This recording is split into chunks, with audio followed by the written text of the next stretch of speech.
Good morning, ladies and gentlemen. Goeiemôre, dames en here. Skrik ek so vir hierdie gekoekte wol aan my regterkant. Baie welkom by hierdie musiekgesprek. Na die ongelooflike konsert van die Odeon Strykwartet, was dit nie net fantasties nie? Well done, guys. Well done, girls, ladies. Sorry, you always say guys. So they're all very nervous about the questions. They said they're more nervous about what's happening now than playing all that incredible music on stage. So first, I'm going to ask each member of the Odeon String Quartet to just introduce themselves again and say which instrument they play so that you recognize them from far away. Now they're up close. Goeiemôre, ek is Anne-Marie van der Westhuizen wat die cello speel. Goeiemôre, ek is Jean-Louise Moelman en ek speel alt viool.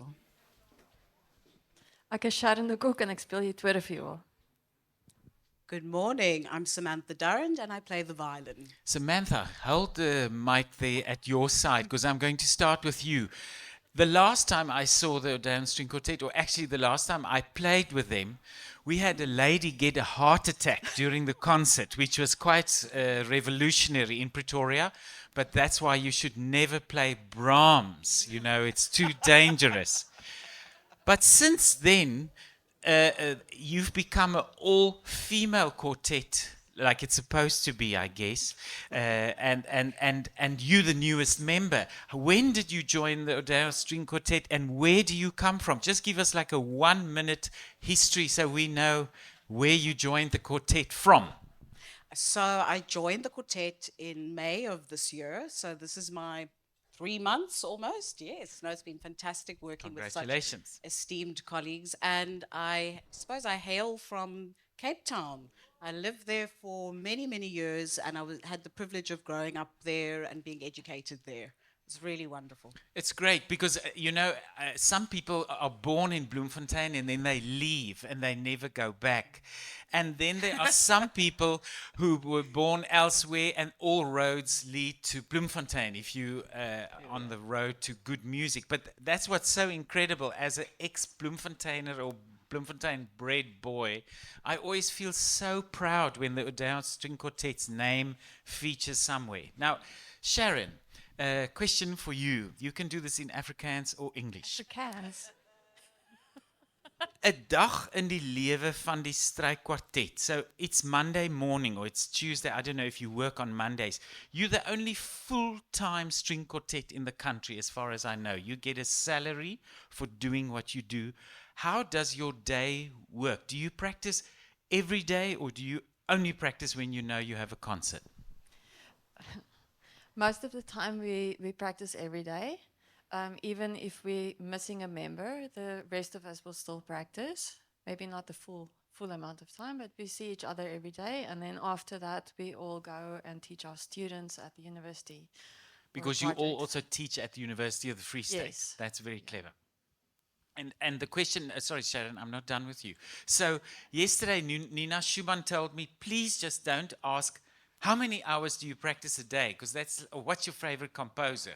It's one of those questions where you think, but how many hours do you guys practice per day or per week? Sure, that's confidential. But is it like 1 hour a day? It's not. It's more than 1 hour and less than 10 per day? per day. That's incredible. So, no, thank you very much. Jean-Louise, so, nou wil ek graag by jou weet, jy is 'n baie ervare kamermusikus wat al jare in ontsettende groot verskeidenheid van ensembles, orkeste en goed gespeel het. Hoe sou jy die Odeon Strykwartet as 'n musikale ervaring vir jouself beskryf versus ander kwartette of trio's of orkeste waarna jy al gespeel het? Wat maak hierdie vir jou uniek?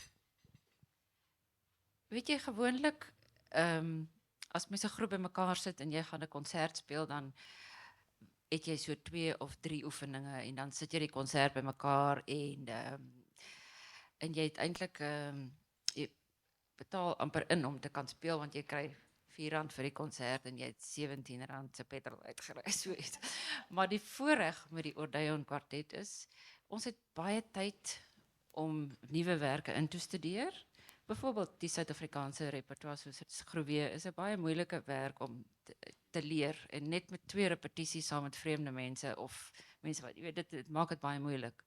So dit is wat dit betref die baie tyd wat ons het om goeders te doen is fantasties. Dit het nie enige kwartet nie en mense kan nou werk aan klank en ek weet nie hopelik het mense het gesien daar's 'n eenheid. Dit vat maar ook 'n paar jaar. Maar dit is wat vir my die groot verskil is. Jy weet daar is tyd om in detail te werk en om goedjies te bespreek en so aan. Dit maak dit ook aan die ander kant moeiliker want party mense voel nie so lekker soos ander nie en dan het mense sien jy die mense elke dag en as maar partykeer 'n bietjie struwelinge en so aan. Maar ja, is maar weer genoeg tyd om dit uit te sorteer. Net oor daai struwelinge, dit was iets wat ek aangedink het terwyl jy gespeel het. Ons almal ken die Spice Girls. Dis 'n baie bekende band vir u van julle wat hulle nie ken, die 4 dames wat saam gesing het. En op 'n stadium toe split hulle op. Partykeer is dit die moeilikste ding in 'n ensemble. Sometimes that's the most difficult thing is not the time you spend playing, but the time in rehearsal or the time on the road or the time on tour. And how do you manage that in this quartet? I mean, obviously you get along, otherwise it would have disintegrated. I'm going to get to a more important question for her next. This is for you, Jean-Louis, because you said, you see each other every day and you don't feel the same every day, but in your own philosophy, how does one treat that in a group like this?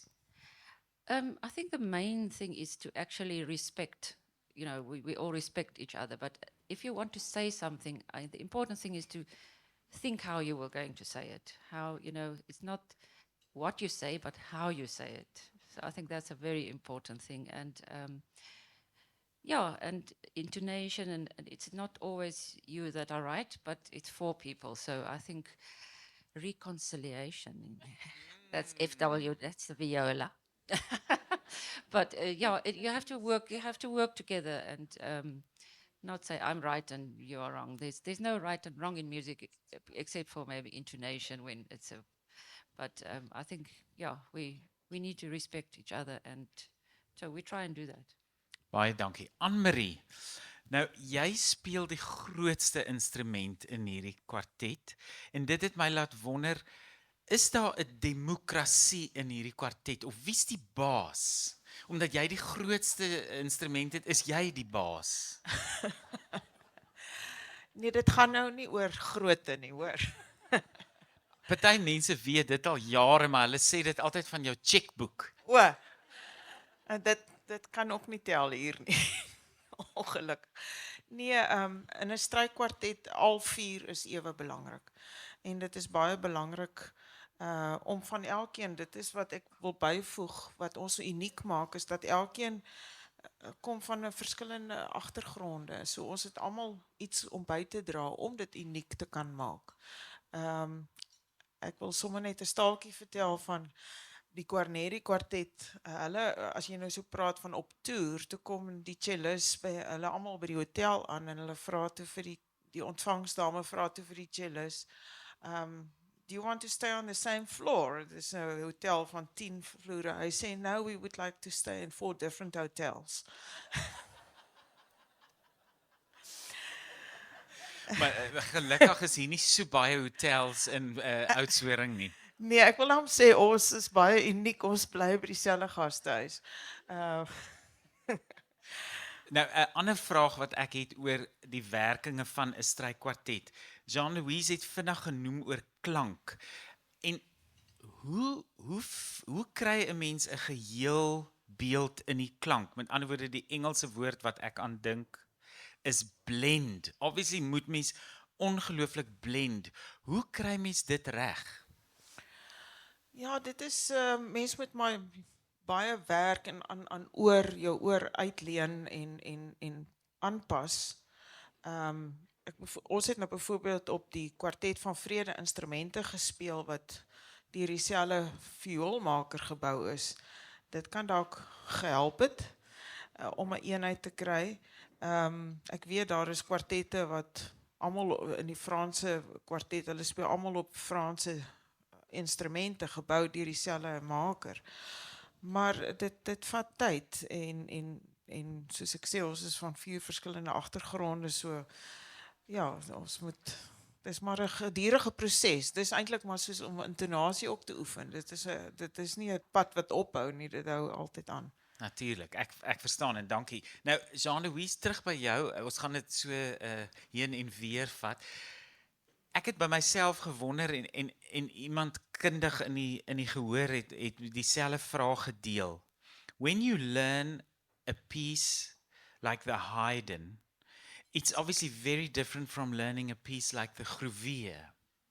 How do you approach the Gruvier differently than the Haydn? Because at the end of the day, it's just notes on a page, right? Or not?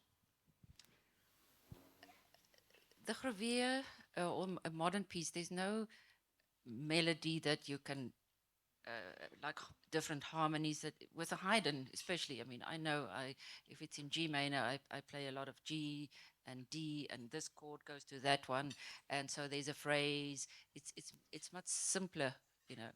But the Gruvier, firstly, is the notes. There's no, there is sometimes a melody, hidden melody. And then different metrums, it's like 3, 2, 3 groups of, so it's another way of practicing, and you have to really practice your part and know exactly what you're doing, and then maybe write in a cue from another instrument so that you know exactly, okay, I play the 3 quavers and they play a dotted crotchet. So yeah, it's more like mathematics, and see, you know, where do I fit in at 6/4, 4/4, 5/4, and with Haydn, it's, you know what to expect in the next bar, basically. And playing a lot of the same composer obviously helps. You've played a lot of Gruvier in your Yes, life. yes. And how does this work compare to some of his other works for somebody who might not have heard any Gruvier before today? I think if it's only one instrument with piano, it's not so complicated as 4 different voices, you know. So I think it's easier on the ear, like the viola sonata or the violin sonata. So the quartet is much more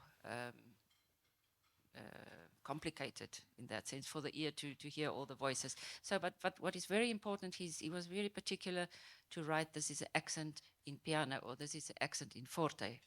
And sometimes he even wrote no vibrato. So you have a long note, and then towards the end makes a diminuendo and no vibrato. And that's exactly when the second violin has an important melody.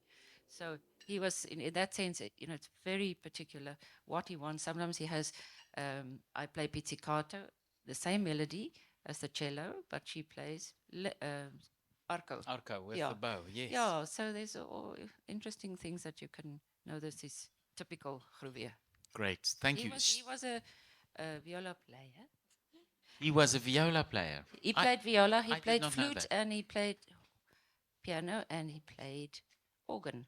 Wow. I think maybe same as you, he taught music history and composition at the University of Pretoria. Yes. And I think I caught him in his second last year of teaching there, but it was absolutely incredible just spending some time with him. You immediately realized he is a gentleman who helped compile the Grove Dictionary of Music, and he's teaching in Pretoria. I mean, it's just incredible.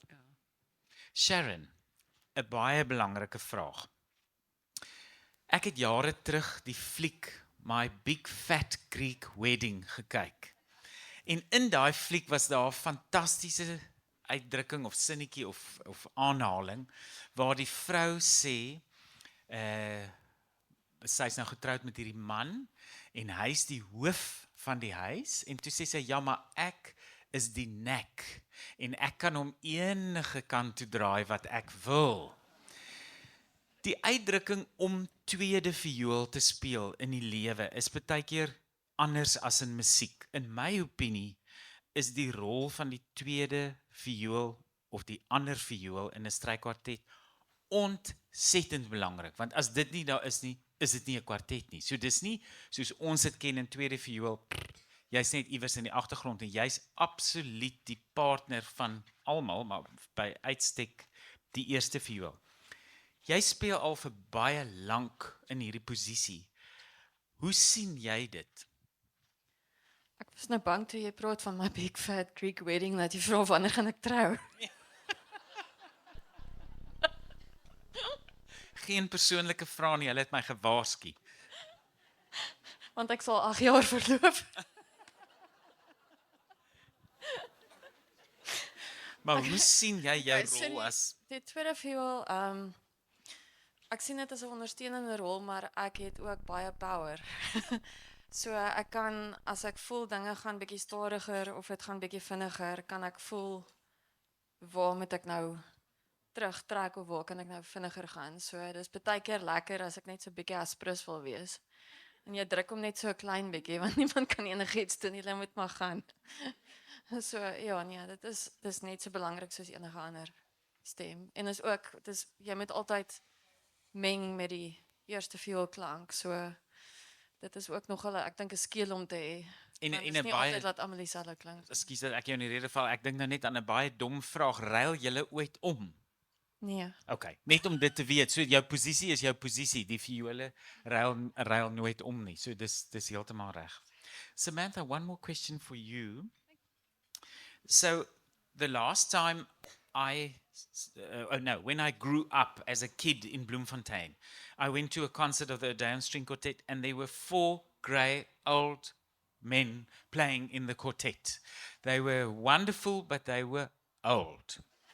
Now we have vibrant young women in the quartet playing and continuing the legacy. What do you think is an asset of having 4 up and funky and clever and with it ladies doing it versus 4 grumpy old men?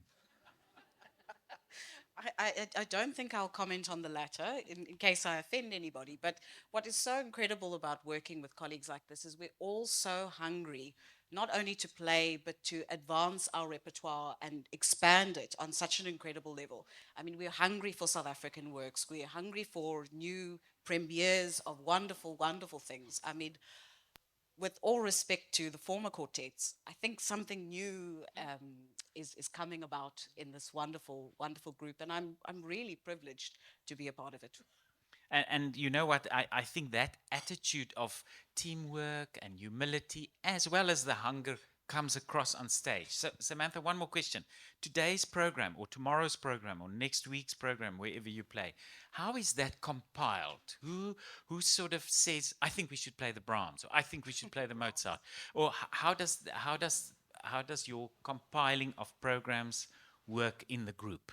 So after this morning, I've learned not to program Brahms, which I'm very glad I've been warned about. But I have very, very compassionate colleagues in the sense that I usually compile a program and then we discuss it, and I'm very grateful. They usually are always on board. Sometimes my ideas are quite outlandish or wild, such as the Clavier, but everybody is really just wonderfully on board, and we do our very best to embrace the programs that I decide, which is fantastic. Yeah, I think sometimes in a group, obviously somebody has to decide, or somebody has to drive the combi, or somebody has to make the plane tickets booking. You know, there's always those roles. But what's your mission in a program like today? What did you want to show in the contrast between the Gruyère and the Haydn? In a program like today, and hopefully many of our other programs, I think it's always important that we play a South African work. We are 4 South Africans at the tip of Africa, which is really an incredible advantage. We have wonderful cultural output in this country, as you heard some of it this morning. So that's very, very important for me, where possible, that we have a South African work on the program, but also to show the incredible resources that we draw from here. Although the Clavier was, I would say, far more modern, he was an exceptionally good composer. So I think had Haydn been around now, they could, sit together and really appreciate each other's works and musical output, which is important. Great, fantastic answers. So, Odeon String Quartet, you know this already from having played for them, but we have really the creme de la creme of audiences here in Oudtshoorn. And they are clued up. They know their stuff, they know their coffee, they know their wine, they know their music. And that's why we allow them to ask you some questions. So the mic is roving around somewhere. If you have a question for the Odeon String Quartet, vra asseblief gerus. Dit kan enige iets wees, net nie oor hulle hare nie. So enige iets anders is baie welkom. Julle, ek wil net gou 'n vraag vra. Laas jaar het Anne-Marie vir ons vertel van haar cello en dit het my baie geïnteresseer. So hierdie jaar het ons gesien julle het nou op spesiale instrumente gespeel en na die Stefans Grewe stuk het die 2 viole gaan instrumente verander. So dit het my baie gefassineer en ek het gewonder daaroor waarom sou julle gekies het om die instrumente te gaan verander en waarom het julle 2 besluit om aan te hou op daai instrumente? Is daar 'n verskil in die speelstyl van die instrumente? Is daar iets anderste wat julle kry uit hierdie nuwer instrumente? Ek weet Anne-Marie joune is jou cello, jou persoonlike cello is 'n baie ouer instrument. So hoe verskil die klank tussen die instrumente? Baie goeie vraag en baie mooi opgelet. Die kwartet van Freer instrumente is nie ons eie instrumente nie en dit is altyd jy weet soos enige pianis wat op 'n ander klavier, dit vat 'n tyd om daaraan gewoon te raak. So ons het besluit omdat ons nie elke dag op hierdie kwartet van Freer instrumente speel nie, dat ons sal verkies om eintlik die Haydn wat sê nou maar in die basiese repertoire is nie, nuwer Suid-Afrikaanse repertoire is nie, om dit op ons eie instrumente te speel. Maar ek en John Louise is nou die ouer garde, ons is nou nie lus om 2 instrumente saam te sleep nie. Dis die jonger garde wat kans sien om 2 instrumente. Ek hoor nou, ons is ook nie so vol fimies nie. Maar om net ook te antwoord, elke instrument speel anders. So mense is gewoond aan jou eie instrument omdat jy saam met hom al lank leef en op hom speel. So hierdie instrumente, ja, dit speel anders. Ek moet ook elke slag check want hy's dalk net 'n bietjie die intonasie, die vingerbord is bietjie so of so mense moet daaraan gewoond raak. Maar ek het verkies om nie met 2 cellos te kom nie en net 1 cello. Jou Baie vraag dankie. beantwoord. Nog 'n vraag van iemand af. Baie dankie vir die koffie, Lizanne. Nog enige iemand met 'n vraag? Any questions? Please don't be shy. You'll regret it later. Ek wil net kyk of die pad oop is wat ek kan weghardloop. Ek wil net die dames komplimenteer met hulle uitvoering. Ek is 'n oud koffsie en ek het baie ure in die Odeon deurgedring en Dion Lamprecht was selfs 'n kamer ook al sy maat van my gewees. Maar nou oor die vandag se uitvoering, ek weet nie, ek glo nie ek is alleen nie, maar ek verstaan nie die moderne komposisies nie. Die komponiste beskryf iets, maar ek herken niks daarvan. Dit klink vir my soos simfoniese chaos. Ekskuus julle, dis niks refleksie op julle uitvoering nie. En as jy sê Beethoven die natuur beskryf in sy 6de simfonie, dan hoor ek wat aangaan en daar's pragtige melodieë daar en ek verstaan dit. Nou in die moderne tyd waarin ons leef, is daar met die hoeveelheid mense in die nuwe opleiding wat daar is, moet daar tog baie Beethovens en Mozarts rondloop. Hoekom hoor ons nooit meer van daai komposisies nie? Waarom die moderne genre wat totaal anders is en ons verstaan dit ook nie altyd nie. Kan julle dalk net vir my I'm just going to translate his question so that you get it, Samantha. Maybe this is the nice one for you to answer. He said that if he hears Beethoven, he can see the image that Beethoven projected, but it's more difficult in something like the Groevier. And he wants to know, today there must be young Beethovens or Mozarts. Why does the music not sound like that, or what is the message in the Groevier? Because for some people it's not that easy to understand. Thank you for your really wonderful question. When we play modern compositions of any kind of cultural impact that it has, what I like to remember is that at some point Beethoven was modern music. And Prokofiev was modern music, and Mozart was, the kind of pop music of the day. And those composers also went through a period, either in their lives or just after they had died, where their music was put away for a little bit. I think Bach's music actually succumbed to that until Mendelssohn, years and years later, decided that this is really important and relevant music that we must play and we must resurrect again. So I think it's perhaps not why it's different. It's because we're not exposed as much to modern music. We start understanding Brahms because we've been exposed to Brahms for several years, and Mozart and Beethoven, and we lean on these composers because we find comfort within their music and their harmony that we can understand. But if I think of late works of Prokofiev, who is one of my favorite composers, there's a lot of material in that I might not harmonically understand. And I think it's important that we just listen again. So, very importantly, if you ever have a chance to hear the Groveur again, please do take it. Because when we first had our first rehearsal on it, we had no idea. We didn't understand a single note and the relationship that any of us shared. And we dug deep into the piece and realized that there were these, as you said, little secret melodies and these really interesting rhythmical devices that he used that now we find comfort in. But we've been exposed to it for the last 3 months. So I think with not just Groveur or any of the modern composers, we have wonderful composers in the country that are doing fantastic things at the moment.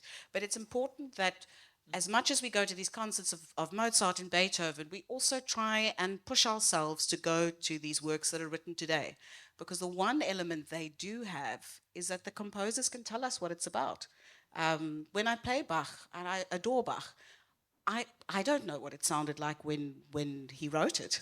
And I have to reinterpret through other people and through my own musical kind of inclination what I would want out of the work, but I will never be able to recreate its premiere.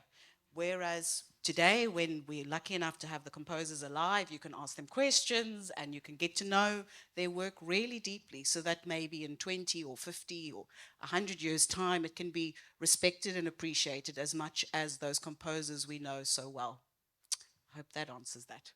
I always make an analogy between either food and music, because I love food, or art and music. And I think sometimes with art, it's the same. You know, it kept developing. So art today cannot look the same as it did 1 or 2 or 400 years ago. And sometimes seeing something, I don't understand what I'm seeing, but if it's explained to me or I get to spend some time with it, then you start digging a little deeper. You wanted to add something about the CD, you said. Quickly do the ad break until we get another question, please.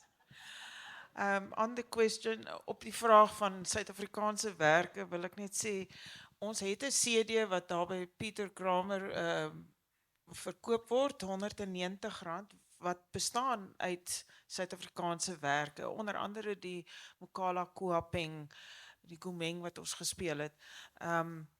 So, dit sal wonderlik wees as 'n mens meer Suid-Afrikaanse werke tog luister en dit in jou oor kry, al voel 'n mens dit is vreemd, maar op 'n manier, ja, as 'n mens meermale, soos Samantha gesê het, as ons weer die Groveur uitvoer, kom luister, dit maak 'n verskil as mense dit 'n tweede of 'n derde keer hoor. Baie dankie. Any other questions, ladies and gentlemen? Enige ander vrae van enige iemand af? Daar's nog iemand.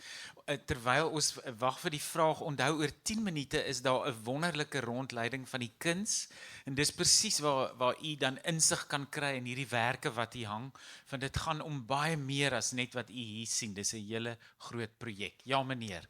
Good morning, ladies. Thank you for your wonderful performance.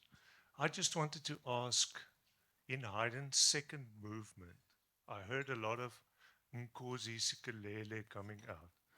Now, is that correct? Is there any relationship with that piece? Ek het nou nie Nkosi daar gehoor nie. Dig deeper. Maar dit is wel 'n volksliedagtige styl. So om dit te antwoord, dit het mos later aan die volkslied geword van Duitsland en Oostenryk. So ja, en dit was op tema en variasies, so elke instrument het 'n kans gehad om daai tema te speel. Maar ons moet bietjie bymekaar kom dat ons kyk hoe ons Nkosi daar uitkry. En dit wys weer elke mens sien en hoor iets anders, né? Dit is wat so wonderlik is van musiek.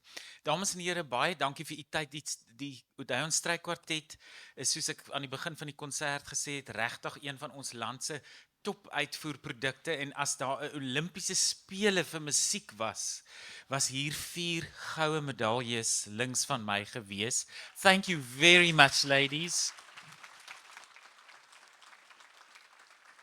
We really enjoyed the concert. We wish you all of the best. We hope to see you back at Classique with or without your gold medals. That's all you're missing.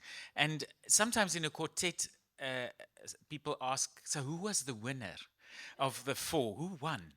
Because they think it's playing against each other. But today we saw all 4 are winners, and you've really made our Classique 2024 memorable and unforgettable. Baie dankie. Thank you so much. Baie dankie Shaal, baie dankie ook vir die gehoor. Ons het gewonder 9:30 in die oggend wie gaan kom en kyk net hier, baie dankie. A last word of thank you and goodbye if you want to. Sure, absolutely. I really appreciate everybody being with us this morning. Thank you for challenging yourselves and coming out and listening to our concert. I know we ended with a very popular work, but the first half of the program was definitely, at least at times, a challenge. And I felt that you were all so wonderfully engaged, and we're so grateful. Thank you very much. We hope to see you soon. Dankie dames en here.